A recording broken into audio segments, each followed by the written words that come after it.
Spectrovision Radio. Now, if you didn't know any better, you might think that this whole consciousness is fundamental, woo woo, your thoughts create reality, manifestation, new age movement is new. All right? Maybe the 80s or 90s, or maybe even the 50s or 60s it started. But what if I was to tell you no? It goes back all the way to the days of Jesus. But don't worry, we're not going back that far today. We're just going to go back to the 1800s. Because in the 1880s and 1890s, before the New Age movement, there was something called the New Thought movement. And one of the pioneers of the New Thought movement was an amazing man named Henry Harrison Brown, who wrote Dollars Want Me, one of the most influential and powerful, transformative books that you'll ever read. And guess what? It's only like 40 pages long. You can read the whole thing in about 45 minutes, and I'm going to do that today. I'm going to read you this entire book. Because this book, just by you listening to it, will be reprogramming your subconscious. Some of the most powerful, influential people in the world live by this philosophy. They just don't want you to know it. This is the best kept secret that there is. Because what this book does is it flips your mindset, a complete 180, from you chasing dollars to dollars chasing you. You become a magnet for financial abundance. And not so you can buy fancy things. It's so that you can have freedom, true freedom at a soul level, because you can only have true freedom at a soul level if you are free from the matrix, if you're free from the thumb of the oppressor. And you can only do that if you don't have to play the game, if you can remove yourself from the race. And you do that through financial abundance. And you do that through changing your mindset on money in an ethical way. And that's what we're going to learn today. It's incredible information, and I'm excited to read to you in its entirety, Dollars Want Me. Let's go.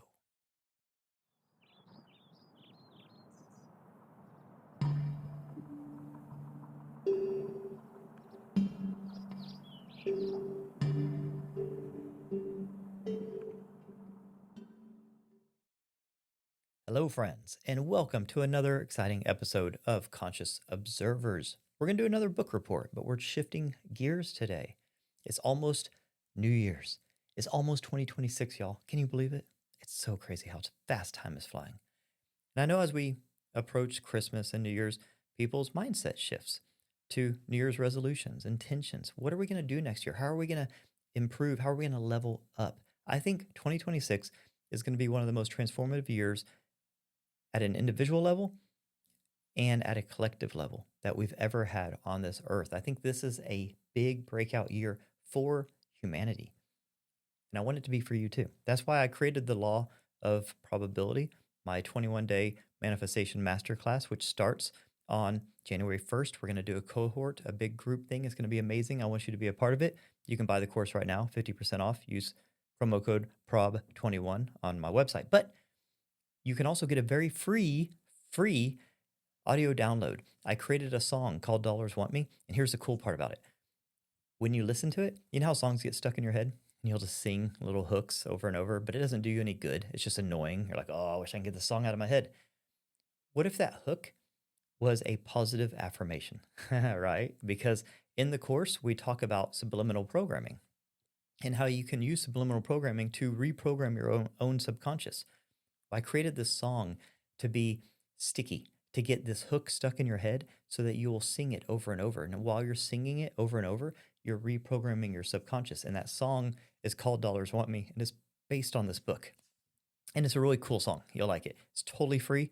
All you have to do is sign up for the email list for Law of Probability. So you'll see a link. You put your email in there, and you get the free download. That's it. Okay. Now, let's get into this book. Henry Harrison Brown is one of the pioneers of what's called the New Thought movement from the 1800s. Back then, the New Thought movement was focusing primarily on healing and things of that nature.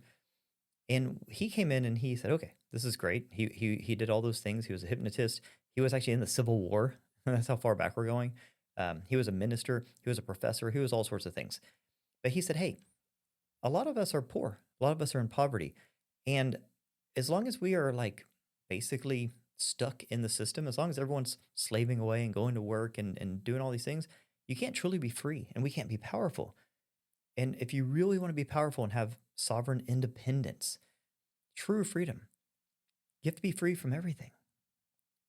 And one of the best ways to do that is through financial abundance and financial security. And the best way to do that is to radically shift your mindset on money and what money is. And he teaches you that money is an energy. It wants to flow. It is drawn to certain things, like how these lights here use electricity. They need electricity. He teaches you that you don't need money. No, no, no. Money needs you. Money needs you. Money cannot express itself without you. Money cannot do without you. Without you, money just is.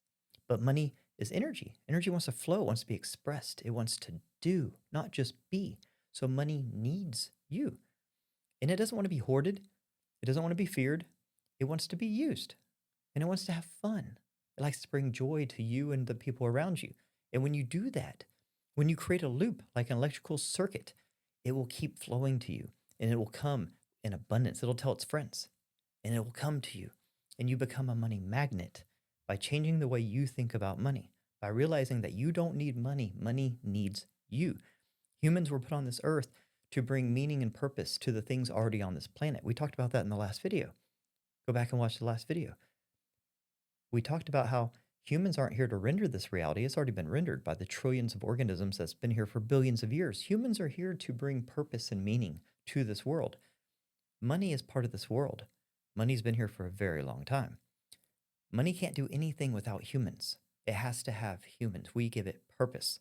We give it meaning. We express it. And it loves that, okay? And when you understand this, it changes everything. It really does. I'm someone who grew up very poor, poverty my whole life, had a terrible mindset on money, didn't like it, didn't want it, didn't care about it, talked down to it, thought very poorly of it.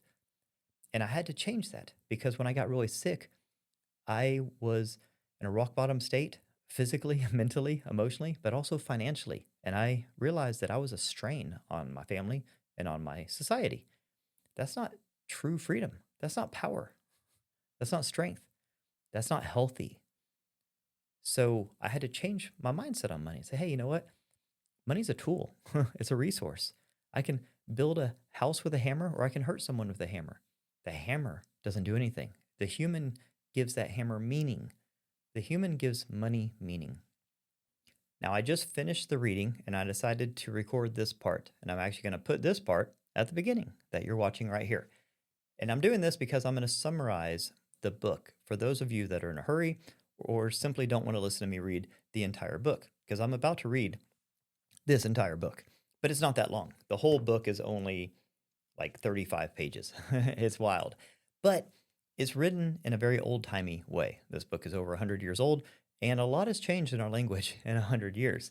So, a lot of it is outdated language. It's sort of poetic, and it's not the easiest read, even though it is actually a really fun read, and I love this book.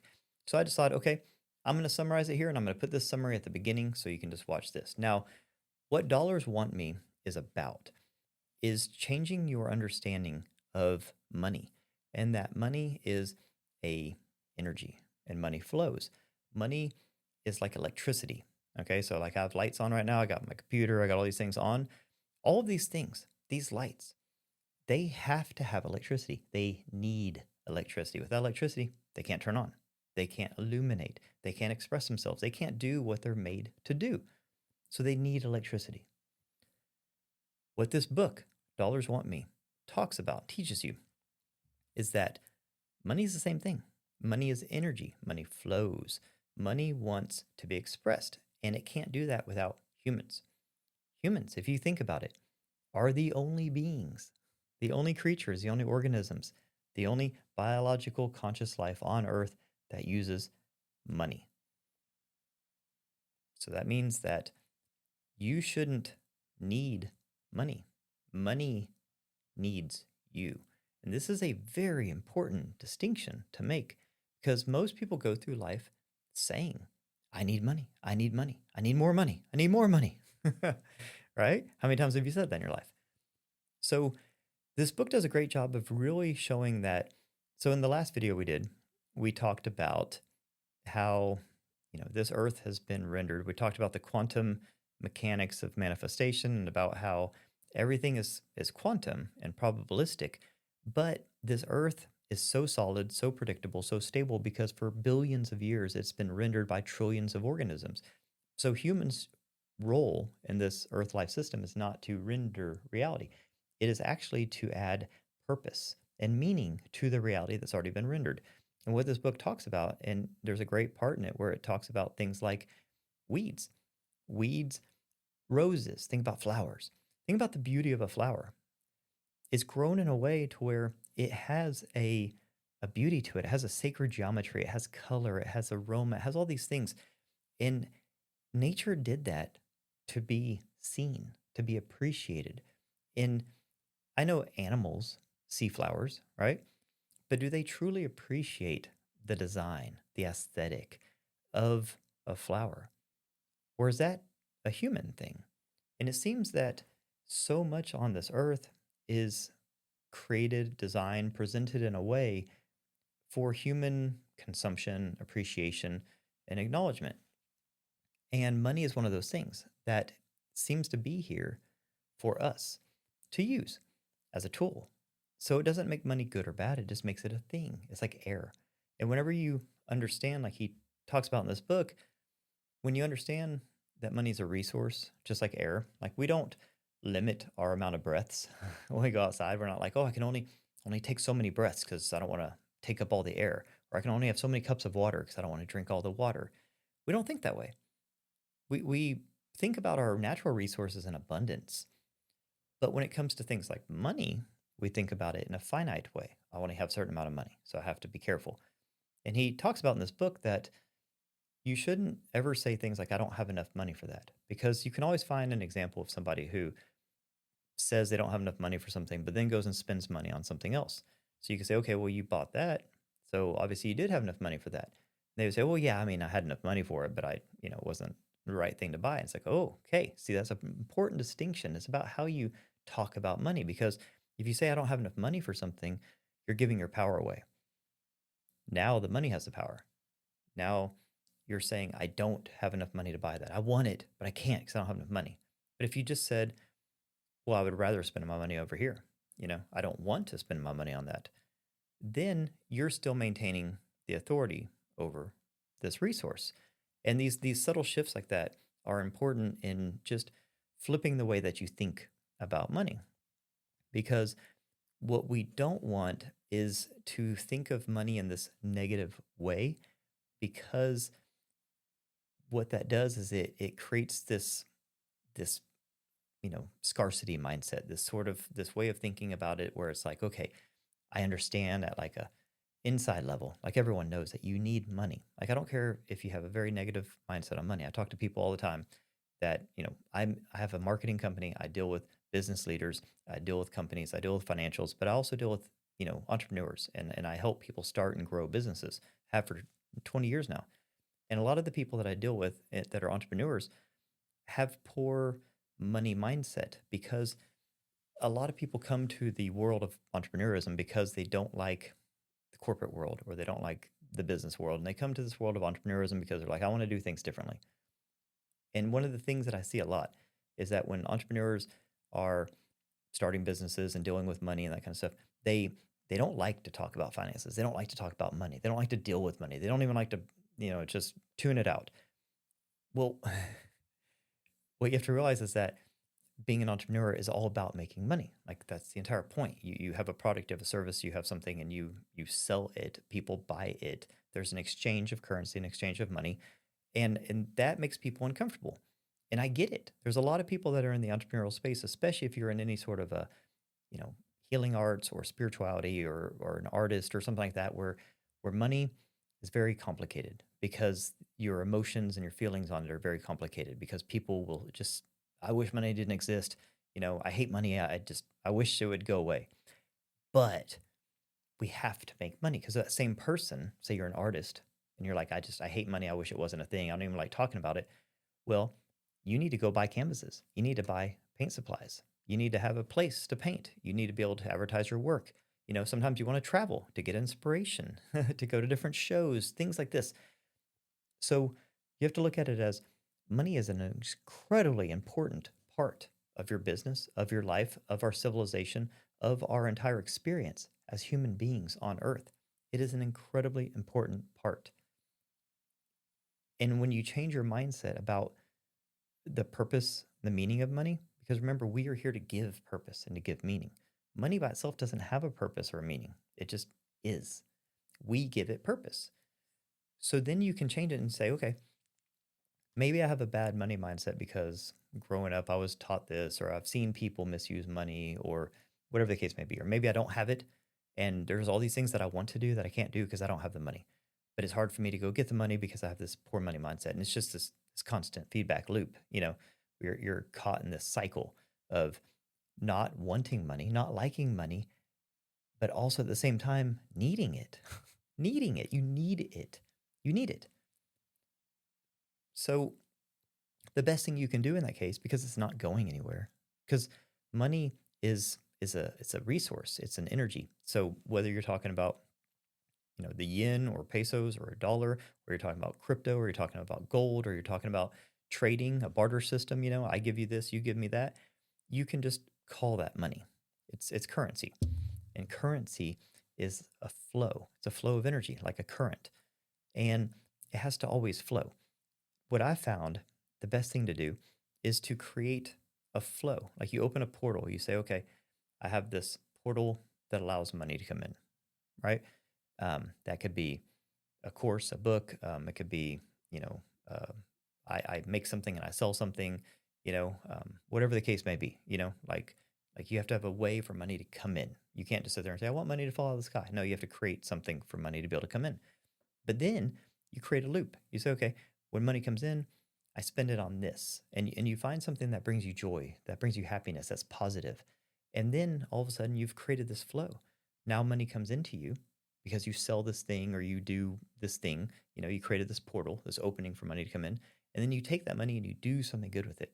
Like, okay, I contribute to this charity, or I'm building a house, or I'm traveling the world, or I'm whatever. Like right now, me and my wife are creating a documentary, and that's one of our big uses for the money that comes in. It comes in here, and then we use it for here. We have several trips that are planned and things like this that have to do with the documentary. So we're putting it to use. And what we do is we tell the money. All right, I know, sounds crazy, but you tell the money, hey, I want you to come to me. I want you and your friends to come to me, because I'm not just going to put you in a shoebox under the bed. I'm not going to put you in a bank. I'm not going to buy stocks and bonds with you. I'm going to use you. We're going to go on trips. We're going to have some fun, right? And now all of a sudden, that money's excited because it's like, ooh, I want to go on some trips. I want to have some fun, right? And then you are excited because you're not looking at money as numbers on a spreadsheet or in a bank account. You're not just saying, oh, I used to have this much money and now I have this much money. Yay. You're saying, ooh, now I can buy those plane tickets. Now I can go here. Now we can make this movie. Now we can touch people's lives. Now we can change the world. Now we can fulfill our destiny. Now we can reach our goals. Now you're not thinking about money. You're thinking about the things that you can now do, these abilities that you now have that you didn't have before. So instead of like shunning it and saying, money bad, I don't want money, and then sitting there and sulking because now you can't do the things that you want to do, just simply change your mindset. Change your mindset. Don't focus on the money. The money's just a tool. If I want to build a house, I know I got to have a bunch of lumber, a bunch of nails, and a bunch of hammers, right? But guess what? I'm focused on building that house. I'm not like, ooh, I have a hammer. Ooh, I have 9,426 pieces of lumber. No, those are just tools. Those are pieces that I need to be able to build the house. So if you have big things you want to do in your life, the money is just a tool. It's a resource. It's something that you have to have. So you want it to come in abundance. You want it to keep coming in. You just want it to be this nice flow. Like if you're building a house, you want there to be a flow of lumber and nails and laborers and workers and stuff so that you can build this house. You don't want there to just be one time they drop some off and then leave. No, you want it to keep coming, right? So the whole point of this book, Dollars Want Me, is to create this mindset where you look at the world, and he does it in kind of a brash way. How I would word things a little differently, but I get where he's coming from. Where you look at the world and you say, hey, this world is created in a very unique way that seems to be tailored for human experience. and that our thing that we do is we give things purpose and meaning. And money is an energy that flows the same way as electricity and gravity and magnetism. These different things, it's an energy that flows. It's a resource, no different than air, water, and that it can't really do anything without us. So by just reframing it and saying, dollars want me, money wants me, and even more severe than that, saying it needs me, because without me, it literally can't do anything. And when I say me, I mean all of us, humans. Without human consciousness, it can't do anything. And when you look at it that way, it's different because, do it in a respectful way and look at it and say, okay, you know, yes, I need this money to do things, because there's things in my life that I want to do and it requires money. But guess what? This money needs me too. And do it in this like symbiotic way where you're like, hey, we're a team now, like we work together. And the way I do it is I look at it as like it's like a dog, right? Dogs want to play. They don't want to sit around. So you can look at the money and say, hey, guess what, money? There's 8 billion humans here. You can go to any of those humans and you can do stuff, right? But we're gonna have some fun, okay? We have some big things planned. We have some fun things planned. The reason I say all this is because when you look at, you know, Hawkins' power versus force, you look at, just the rules of the universe seemingly, joy and love are very high, um, we'll call them levels of consciousness, states of being. So if you're trying to turn yourself into, a magnet, this electromagnetic force that's drawing in this money energy, it helps to be vibrating at a very high level, a very high state, and it doesn't get any higher than joy and love. So if you're doing things that bring yourself joy, and if you're especially doing things that bring others around you joy, then that is going to attract more of this energy, money, and then it's going to create this loop where it comes to you and you do stuff with it that creates joy for other people. So it comes to you and it gets to go and express itself and bring joy to other people. And it's like, ooh, this is fun. And it tells its friends, and then they come, they bring joy to you, you spread that joy to other people, and it creates this flow. It's like an energy circuit. You have to have this flow of electricity. I plug that lamp into the wall, the electricity comes through the house, into the wire, into the lamp, and the lamp turns on. Lamp is happy, electricity's happy, everything's happy. I'm happy, I have light. See how we're all happy, because it's like this ecosystem. We created this flow. And you do that with money. And by looking at it that way, it really changes how you see it, and it changes the relationship with it. And it's no longer bad. It's not money bad. It's a tool, it's a resource. And another helpful thing is to like examine the world and look for other people that have done extremely positive, joyful things with money and focus on that, because you can always find negative people that have done negative things with money. And you can use that as an example and say, see, money bad. But it's not, it's just a thing. So what I like to do is find people that do really good things with it as inspiration, motivation, examples of, oh, see, it can be used as a positive force. It is what you make of it. We're the ones that give it meaning. We're the ones that give it purpose. So this book does a really good job of highlighting all those things, basically saying that, you know, that the kingdom of God is within you, and that basically all of this is just like everything in our world is a manifestation of the universal one, including money. So it's here for a purpose, and basically it is a reflection of you. Your outside reflects your inside. So what you do with the money is just a reflection of you. If you are a bad person and someone gives you a lot of money, you're probably going to do bad things with it. If you're a good person, someone gives you a lot of money, you're probably going to do good things with it. So it really helps to be aligned inside and to be at a high level and quality of consciousness, and that will typically allow more to flow to you. There seems to be like, a bit of a correlation between, not always, but I mean, that's why like so many of these extremely rich people will be, they'll have charities. They'll be very giving with their money because they realize that a lot of the rules of finance, the rules of abundance, and the rules of money have to do with this quality, this level of consciousness. It's a thing that you'll see, and even these slimy rich people always have charities. They always have foundations. They give away a lot, and they do good things with their money. I'm not taking away from them, but the intention is sometimes because they know that the more they give away, the more they get back because they create a loop, they create a flow, they become magnetic. And they're using these laws that you learn in this book, Dollars Want Me.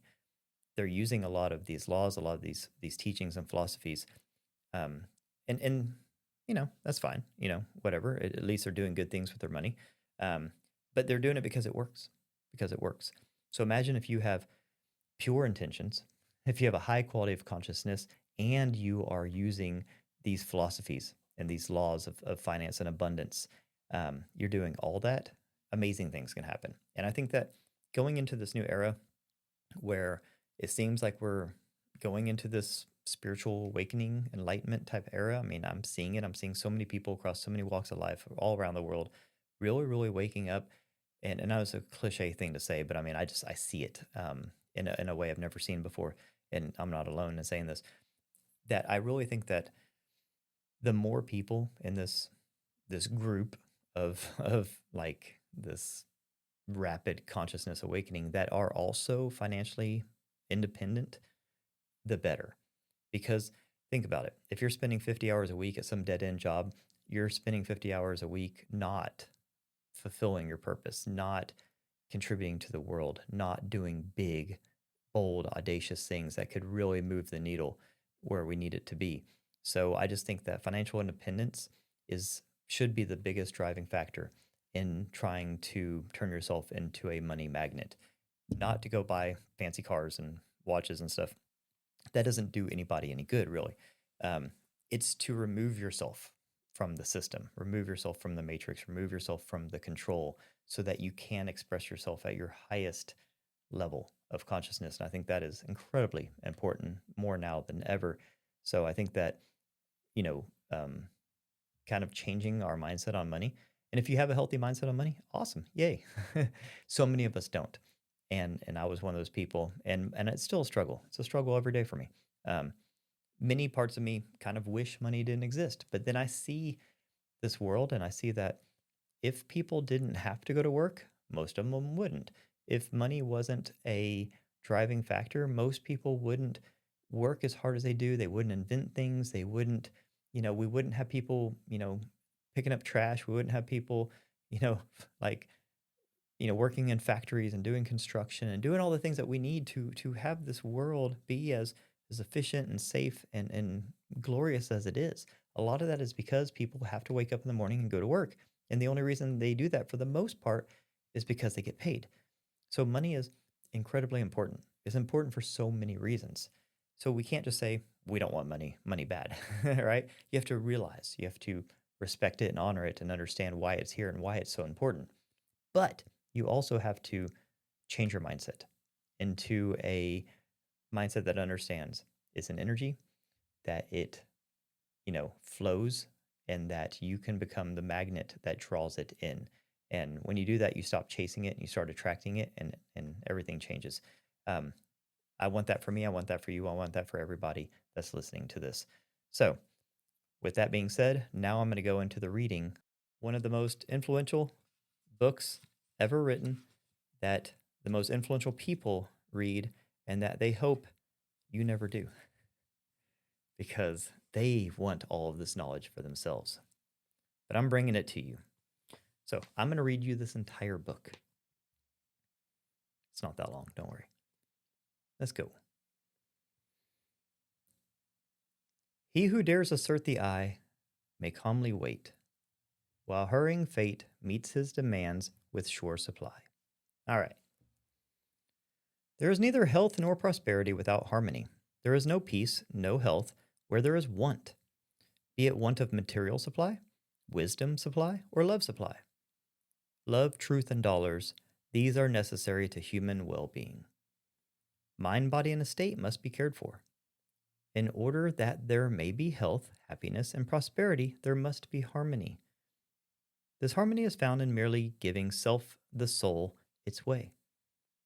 Harmony is living in obedience to mental law. It is found in right thinking. Poverty is the main cause of the unrest, the dis-ease that afflicts mankind. Remove poverty by right thinking, and all attendant evils will disappear. This right thinking means that there shall be, on the part of the individual, a change of attitude toward the dollar.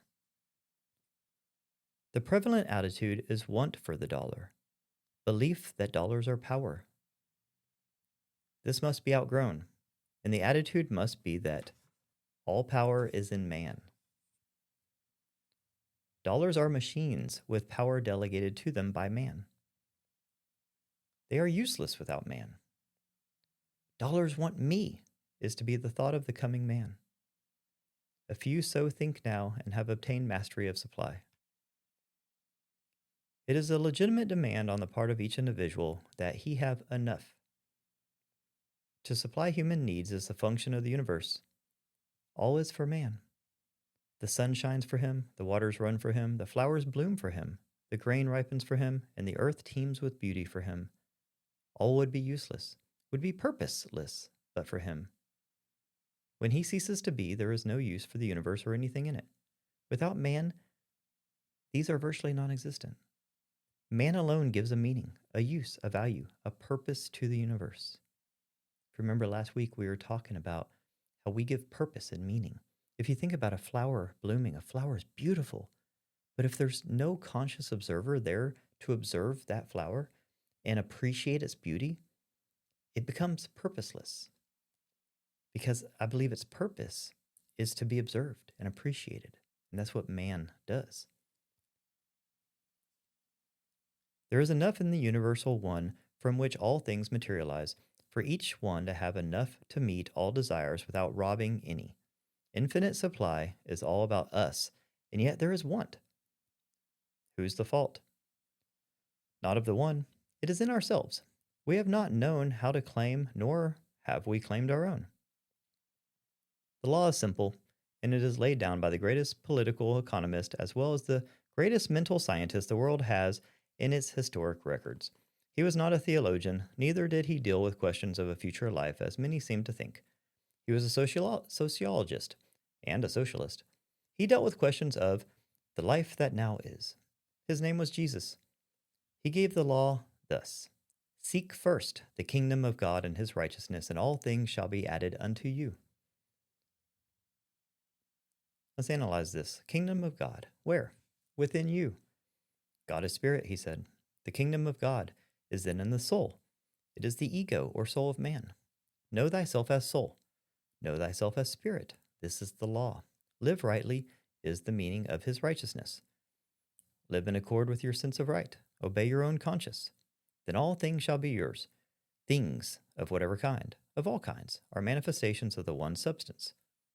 Things are, like yourself, manifestations of the one God. Dollars are things. Dollars are manifestations of the one God. The law is simple. Live true to self, live spiritually, give the first place in your thought to the eternal from which things come, and then all things will come to you at need. First, yes, not things first, but the mental condition which control things. Not dollars first, but the mental attitude which attracts dollars. That mental condition is faith in self as a manifestation of omnipotence, faith in self as a manifestation of the all-good, faith in the universe as justice, faith in the universal one as entirely good, faith in the life yon are to draw its necessary supply of things demanded for its highest expression. Then let things come. This is all. But it is God. This is the straight gate.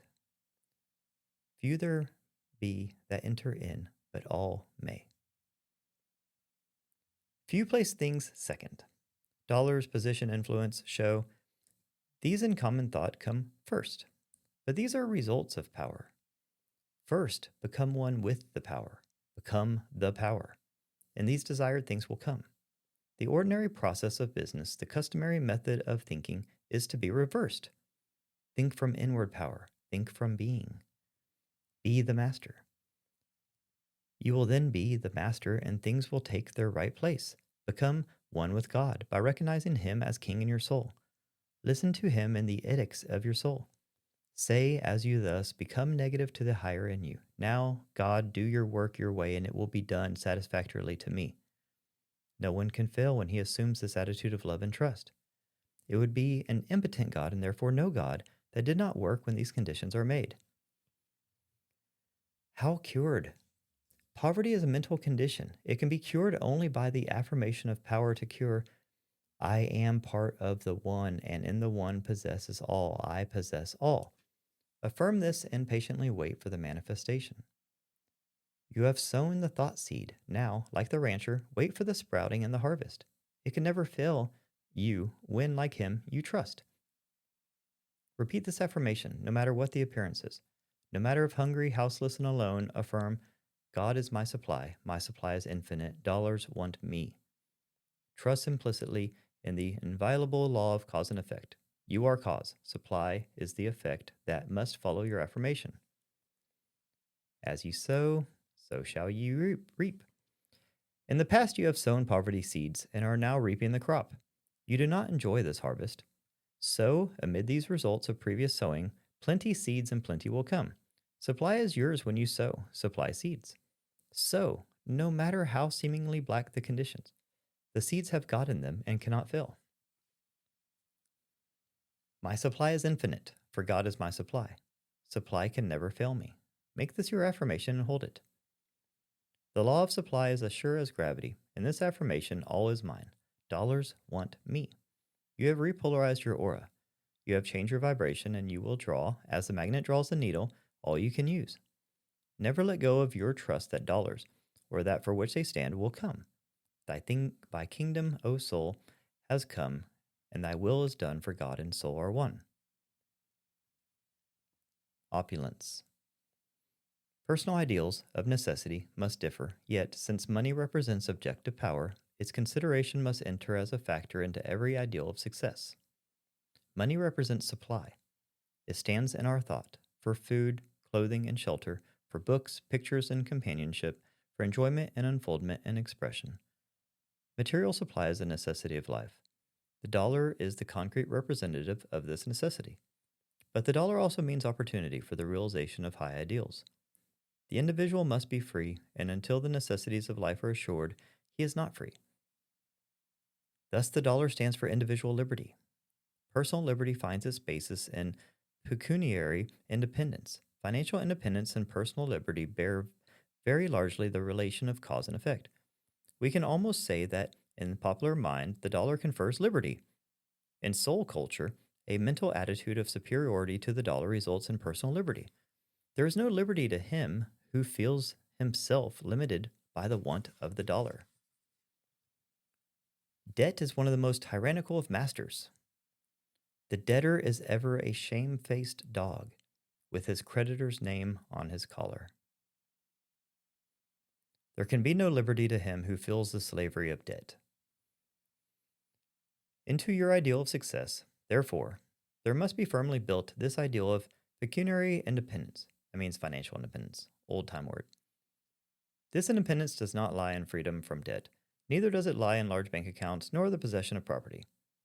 Monetary success and personal liberty do not go hand in hand. Indeed, the average man of wealth is the veriest slave, enslaved to the necessities that his monetary possessions involve, and a worse slave to his fears. Success lies in the mental attitude that arises from that sense of personal power which meets every condition without anxiety. That cannot be called success, which results in ill health and unhappiness, unrest, or fear. Eliminate these from your ideal, and you have, as a necessary concomitant of success, financial ease. In the old competitive thought, men sought business and wanted the dollar. Under the new thought, it is, seek first the kingdom of God, and its right living, and all things necessary to my happiness will be added to me. The soul has only to exercise its drawing power. When the conscious mind lets itself be led or drawn, it will be drawn to what it desires. Desire is the magnet. Let it have its way. Trust in your own love of truth and love of goodness, and never question. That you desire it is enough. that you desire it is evidence that it already exists for you on the soul side. Be passive to the desire and let it manifest. This attitude is itself success. Think positively. Things belong to me. I am already possessor. They will come to me at need. Then let them come. If they do not readily come, hold no anxious thought about them. Having accepted truth that all is mine and that all desired conditions or things will manifest, keep on working in an equable, confident frame of mind and let them come. Anxiety, doubt, mistrust show that you have not claimed these as realities, but have held them as dreams or possibilities. Until you hold them as realities, they cannot come. Change your attitude toward business. Do not seek it. See it mentally already yours and let it come. Attend yourself to details as they come to the surface. Consider business a principle that will run as runs a mountain stream. When you remove your conscious will from it, all your concern is to be ready to use this business stream as the ranchman uses the water as it comes to his ditch. There is but one power, and that is the universal, the infinite power. Business is a manifestation of the one power. Use power as does the telegrapher. Let it come and then direct it. The wisdom for the day comes with the day. Let it come by having faith in self. Work each moment as if what you desire, where, here, and it is here. As to money, regard it also as merely the power that keeps business going. Welcome its coming and rejoice it at its going. Welcome its coming and rejoice at its going. It never does its work until, like water in the stream, it has passed under the wheel. The hoarded dollar does not work and is of no real value to you. The dollar you spend is the only dollar you really have. For by the experience of spending it, you gain a growth, an enlargement that is yours forever. You are power. Money is only delegated power. You direct its expression. Change your attitude toward money. It is not the almighty dollar. Almighty power uses the dollar. Say to the dollar, I do not need you. You need me. You are of no use until my brain and hand use you. You wish to be used.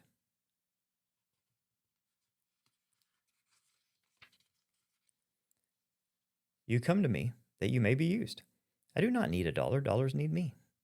Assume this mental attitude and see what a change it makes for you. When you have changed your aura, dollars will be drawn. You need not think of their coming, for they will come to you through the opportunities which this new mental attitude will reveal to you.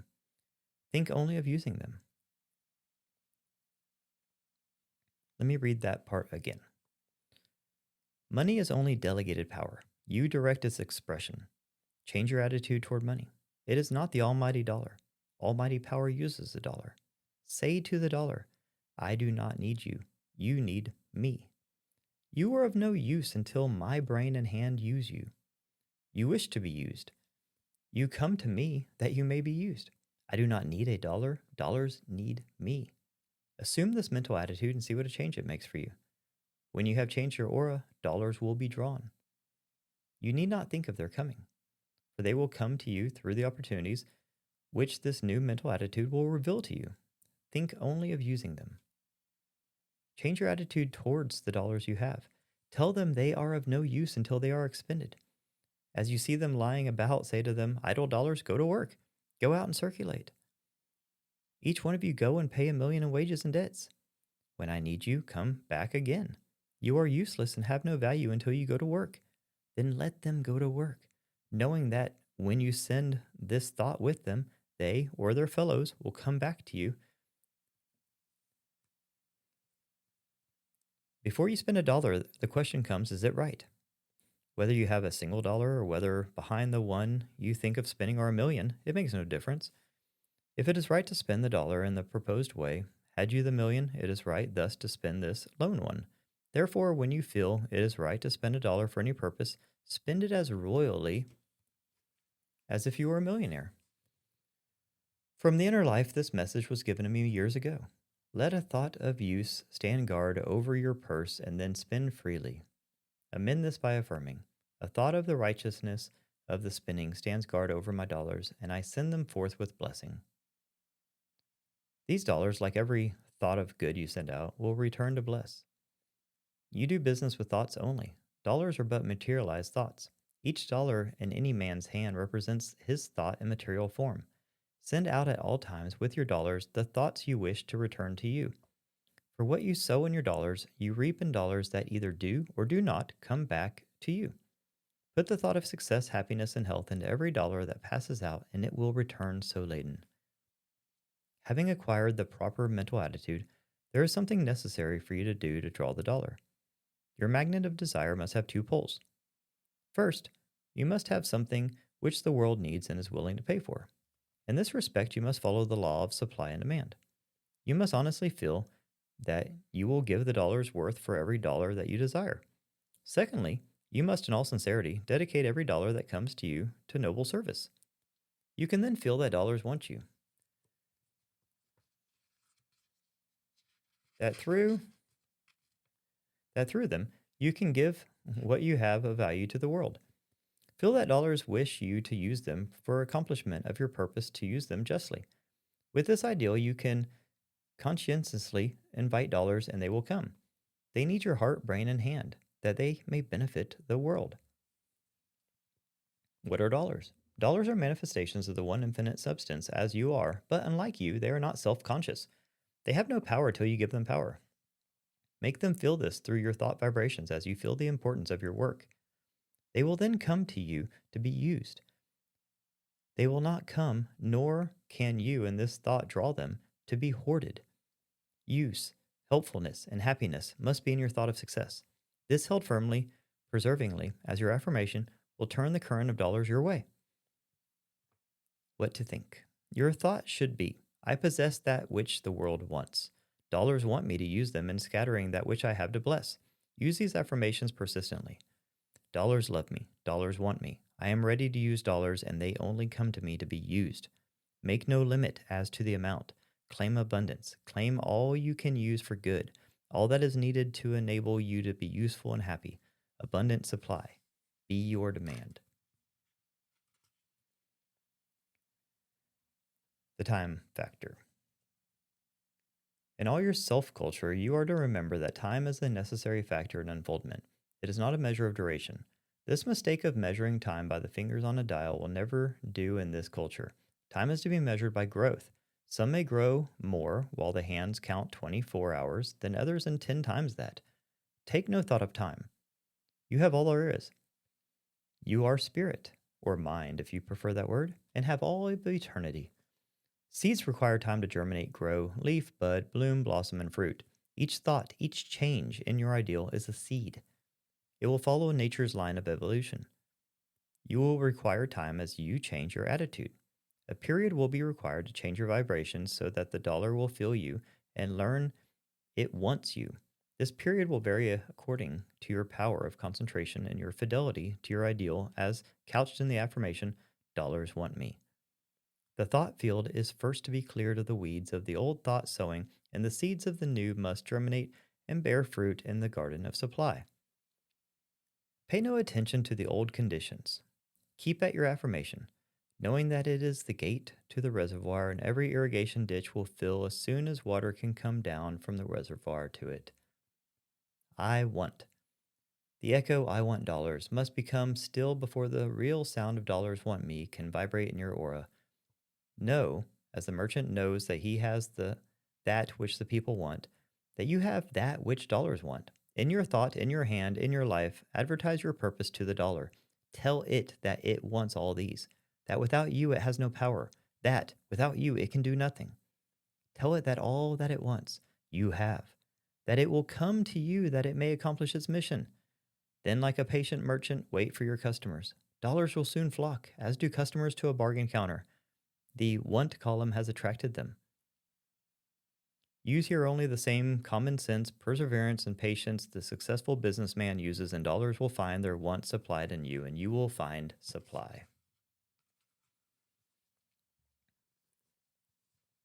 Consciousness of want. God hid the whole world in thy heart, says Emerson. This fact man has been long in perceiving.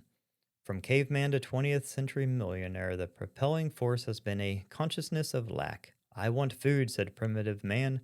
This drove him to activity and led to his unfoldment, for it awakened in him a consciousness of his ability to supply that want. It led him to recognize the fact that food already existed. He did not, however, reach our higher viewpoint. Neither has the 20th century millionaire reached it, for he still shares that primeval ignorance and says, I want dollars.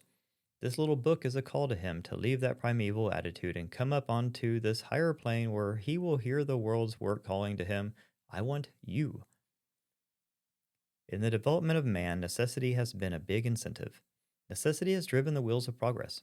Animals also feel the spur of necessity. But there is in man a plus, the imagination, a psychic quality, which has been a stronger factor in his development than has been animal necessity. This power of imagination differentiates him from the animal, lifts him above the animal plane, and makes him man. It was imagination that led the caveman to paint his face and to carve pictures on bones.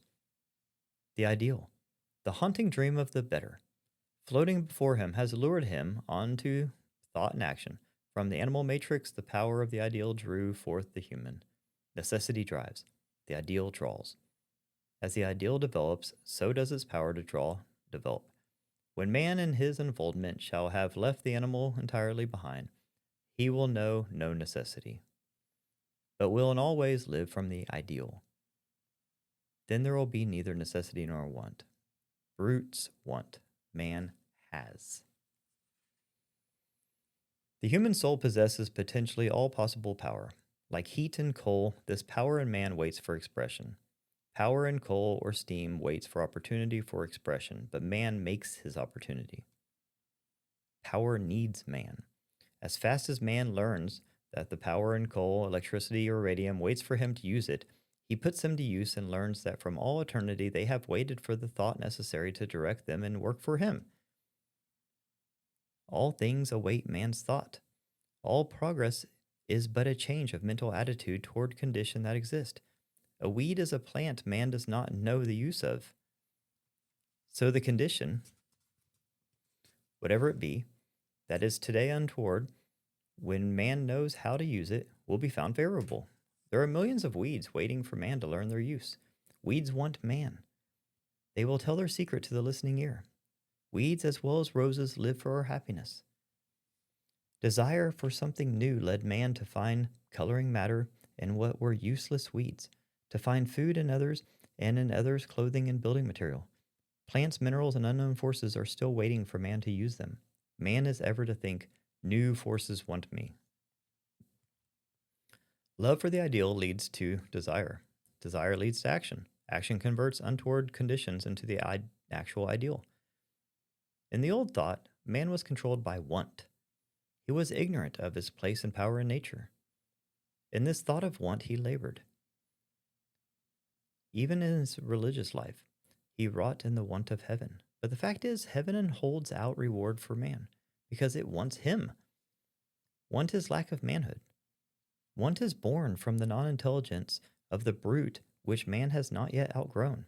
The individual, conscious of his power, does not want. He knows that whatever is needed for his health, happiness, and unfoldment already is. All he needs to know is where and how to get it. The psalmist said in a most matter-of-fact way, "The Lord is my shepherd, I shall not want." Why? Because the power that called him into being prepared conditions for him before he came. Jesus saw the same truth in the realization that he was an integral portion of the universe. He said, I and my Father are one. All things that the Father hath are mine. And he had learned how to get them.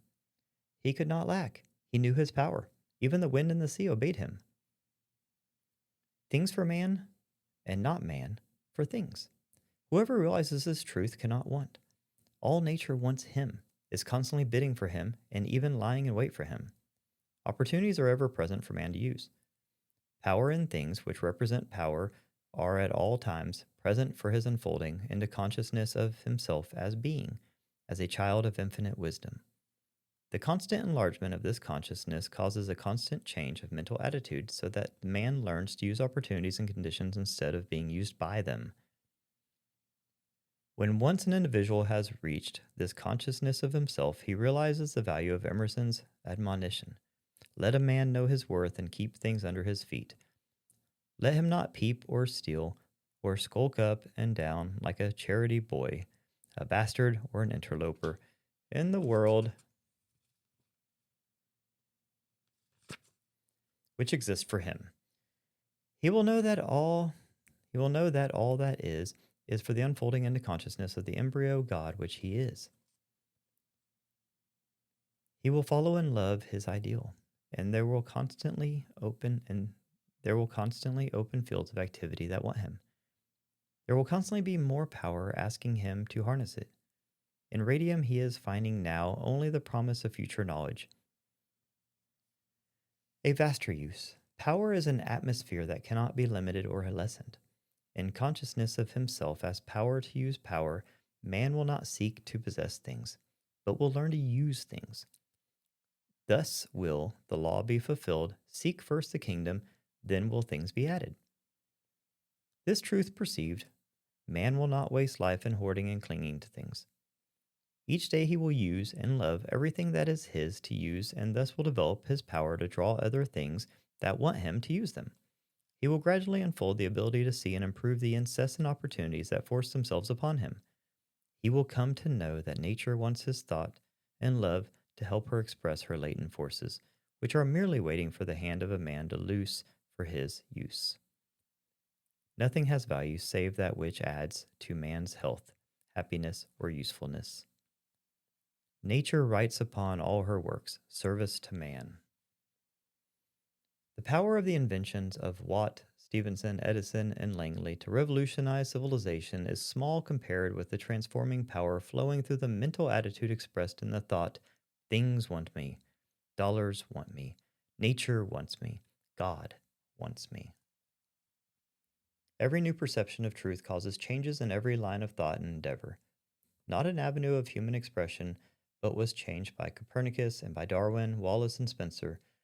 The truth that a tan is wanted will work a greater advancement in spiritual welfare than these perceptions of scientists and philosophers have wrought in material and intellectual good. The principle is universal. Man must entirely reverse his attitude toward nature, himself, and things. He must recognize that as the crowning expression of infinite power, he is to accept his place as the ruler and he is to exercise dominion over all things. He must affirm, "The world exists for me. It is for my use. It has no other use than to minister to me. Without me, there is no purpose, no ultimate in nature." There can never be a happy and equitable condition in society until the present attitude of want is changed. Whenever the race shall affirm, "Things want me," then the millennium will be near. Man will then see that he is infinite in his possibilities, that time and things are simply the means by which he comes into consciousness of his own divinity and immortality. That change comes to each individual when he learns to affirm in truth, "I possess," in place of, as he now says, "I want." Dollars want me in place of "I want dollars." This change is so great that when proposed to the average man, he has no more sees.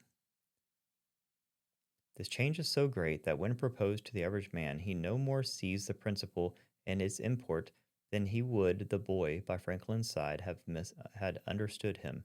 Had Franklin said that the lightning which he was drawing from the sky would run streetcars and drive automobiles bills and airplanes. Dollars want me will work a no less marvelous change in the world's social life.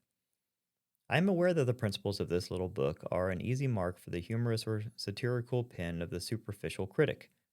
Plain as my point of view is, the blind critic can easily miss it. And the point of view is all important. I affirm the infinite possibilities of the human soul. I have faith in man as power to overcome all limitations and to realize that he is able, through expressing his divinity, to have dominion over all nature. He will have this as fast as he learns his power. I affirm that there is but one power, one mind. All phenomena are but a manifestation of that one, the self-conscious manifestation of that mind. Man, because he is self-conscious, has power to command obedience from all that is not self-conscious to command all that is not himself. Money, being a part of all and also being a creation of human thought, is subject to human will. All this my critic may not accept. and consequently, he will look from the old thought point of view. Having no thought in common, he cannot agree with me. Do you wish to know the truth of these principles? Practice them and await results. The final test is always, by their fruits ye shall know them. Practice is necessary. No ideal can be reached without great effort. Your desire must be accompanied by earnest work. Indolence will never draw. The magnet works or it would not draw the needle. Thought is work. Concentration and will and effort are necessary. Accept the principle and then, as the architect plans and concentrates on his work till his house rises complete, for otherwise it would be a medley, so one must build an ideal of opulence and stick to it, no matter what comes, until he actualizes his ideal in the objective. It is no easy task to develop the faith that moves dollars, but it is easier than to endure the poverty. Let one be as persistent in thinking and declaring, I am rich, as he has been in declaring, I am poor. Let him, with equal persistency, say, I have dollars, as he has been saving, I want dollars. I will promise him that he will grow into that mental attitude of perception that will see and take advantage of opportunities to earn dollars that lie all about him now unperceived. No man can do his best under the thought of poverty, under a thought of want. Knowing his ability, the workman does his best. Under fear, doubt, mistrust, he can never do good work. The poor workman quarrels with his tools. The good workman knows he has the power and uses the best advantage his tools.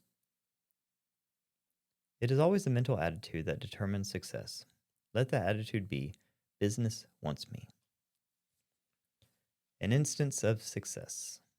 A gentleman in my class in Boston who furnished a noon luncheon to hundreds said, Mr. Brown, I don't understand how dollars want me. Why did you select that location for your business? I asked. Because it was in the center of the business district and there was opportunity for me, he answered. Surely, said I, you have answered my question. You went there because business called you. Business wanted you. You said, men want dinners and I go to furnish them. He saw the point, applied it, and thinking thereafter, men want dinners. Drew men and increased his business. We radiate a mental atmosphere that is sensed and is potent. He who says, I want your dollars, repels you. He who says, you want my goods and I am glad to serve you, draws business. Pretty interesting, actually. Like change that business owner's mindset by just saying, the guy has a restaurant. And when that guy realized men want dinners, he's like, oh, I don't have to try to sell food to people. People want food. Yeah. It's just a mindset shift. When you realize the power of mind through concentration and right thinking, you will see that the great financiers each unconsciously applied the law which this book teaches. I have this instance from some reminiscences which Mr. Rockefeller has published. As our success began, I seldom put my head upon the pillow at night without speaking a few words to myself in this wise. Now a little success, soon you will fall down, soon you will be overthrown, because you think you are quite a merchant. Look out, or you will lose your head. Go steady. These intimate conversations with myself, I am sure, had a great influence in my life. I was afraid I could not stand prosperity, and I tried to teach myself not to get puffed up with any foolish notions. That was Rockefeller saying that to himself. Talk to yourself. Treat yourself as teacher and pupil, as doctor and patient. With constraining directness, make your affirmations to yourself. Only thus can you open up the source of infinite power that are within. This talk is best done in formulas positively expressing I am. Affirmations for success. The teachings of preceding pages have been necessary that you, my reader, may fully understand the principle of affirmation. Now I will give you some examples in the way of affirmations that, if you will repeat them until it becomes a habit for you to think along their lines of thought as automatically and persistently as you have in the old lines, will so completely change your life expression that you will, in comparison with your past, seem like a new person. What to avoid? Avoid negative expression. Never use words that are not in line with your desire. Here are 3 expressions to avoid. I cannot afford it. It is common when one desires a thing and does not feel that he can expend the cash for it to say, I cannot afford it. For what are the dollars in your purse? To spend. Can you afford to spend them? Is it not that for which you have them? You do not mean that you cannot afford. This thought makes you the servant of the dollar. What you really mean is, I do not feel that this thing is the one I can best buy now. I prefer to use the dollar in other ways. This is the proper attitude of mind. In it, you continue to be the master, and the dollar is subject to your decision. This may seem like a very little thing, but it is the most important thought you can apply in your career for success. It is dollars want me thought, and not the thought I want dollars to tell me what I shall do with them. He's basically saying, instead of saying I can't afford it, what you're saying is I want to use my money other places. It's kind of, you have to be selective. So don't say I can't afford it. Just say I can't afford it, but I choose not to get that right now. A gentleman once said to me, I'd like to buy some of your books, but I cannot afford it. Excuse me, I said. You smoke 10-cent cigars. Certainly, was his reply. At least 5 a day. Sure, he said. You can't afford them. I do. Then you will pardon me. You should have said, I can afford to buy some books if I decide, but I prefer to spend the dollars for cigars. This is your privilege. Exercise your personal liberty and be master of your pocketbook and say, I spend the dollars as I desire. Another thing to avoid saying, I have spent so much. This is the second expression to avoid. Have you spent or exchanged that which represented value for something of value which it stood for? You bought a suit of clothes, $20 exchanged for clothes. In taking an account of stock, Bond only changed $20 from cash account to assets. Your account balance is the same. Investment. Another way to look at money expended is as an investment. $50 invested in mining stock and you look for dividends. So invest every dollar that passes out of your hands. It is an investment in education, in health, and experience. Feel thus toward the dollar as they go, and then your mental attitude will be so clear that you will see opportunities for other investments that will bring sure dividends. Regret, sorrow, fears, remorse, and all such attitudes of mind so cloud the judgment that others affect similar to those regretted will follow. Happy, peaceful, contented, trustful, self-respectful mental states keep the reason, conscience, and judgment clear, and proper investments will be made under them. Always see a dividend coming in from every dollar that goes from your purse. The greatest of all dividends is experience, for it is ever afterward a mental asset that increases the value of every decision. It's basically saying every time you spend a dollar, you're getting something in return for it. And the best return you could ever get is not any sort of financial return, it's an experience. Another thing to avoid saying, I've lost so much. This, the third expression to avoid, is akin to the spending idea, but worse. Away with it. The lesson learned is worth all it cost. Nature always gives measure for measure. So much experience for future guidance is always adequate recompense. All one gets out of life is the result of experience. Experience is the expression of life, the pressing out of life into consciousness. All our present consciousness is the result of experience. The present is but adding, through experience, to the sum total of our consciousness. So is it true that we act with all our past and think in the present? For this reason, no one has any cause to regret or repent or be sorry for any experience. One is today, in consciousness, all that he has expressed of the infinite possibilities of the soul. Let him say, I have always expressed as my reason, my desire, and my will have determined. I have learned by experience what expression brings happiness and what brings misery. According to my power to choose, to decide, and to persist, have I used the experience. Because of my use of dollars, I learn how to use them if I am wise. If I do not learn, then the want which I allow myself to feel for the dollar will be the cause of more suffering.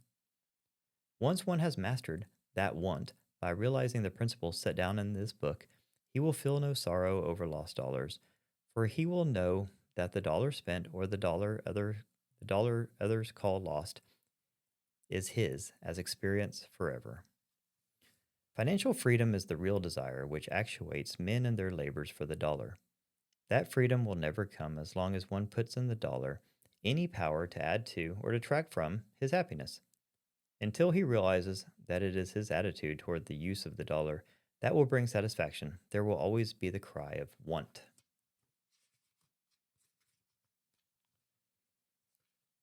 Almost done. Affirmations. I therefore recommend that the following affirmations be used till the mental attitude they express becomes habitual. 1. I desire a deep consciousness of financial freedom. I desire that the flow of prosperity become equalized. I desire a greater consciousness of my power to attract the dollar. I desire a constant success in my business. 2. When you have used this until you are conscious of a definiteness in your desire, you may use the following. I have a deeper consciousness of financial freedom. I am financially free. Dollars want me. The indwelling power cares for my purse. I have whatever I desire. I have no question of expenditure. What I feel I need, that I purchase. I can afford to use dollars for my happiness. I have clothes, food, books, entertainment, and whatever I need for health, happiness, friendship, and service to others. Number 3. Here is another which was developed with the assistance of a friend for myself in a time of my own weakness.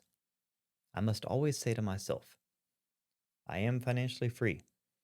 I must see to it that two men, the material and the spiritual, that I am, shall blend to the purpose of financial success. I see myself in such a financial condition that the money is always there, actually, vividly there, to use freely and in fullness. I always have a good bank account. I actually see it. My one idea of the law is to use. Use. I insist most rigidly upon using my law most persistently until I have my full demonstration. I have strength of character, stamina, backbone, powerful purpose in accomplishing. I demonstrate that I'll have my home, funds for business, for recreation, and for any improvement in myself. I affirm real emancipation, real freedom, to make the very best in my life. The end. Thank you for making it this far. Please like, comment, and share. Love you all. Have a beautiful day.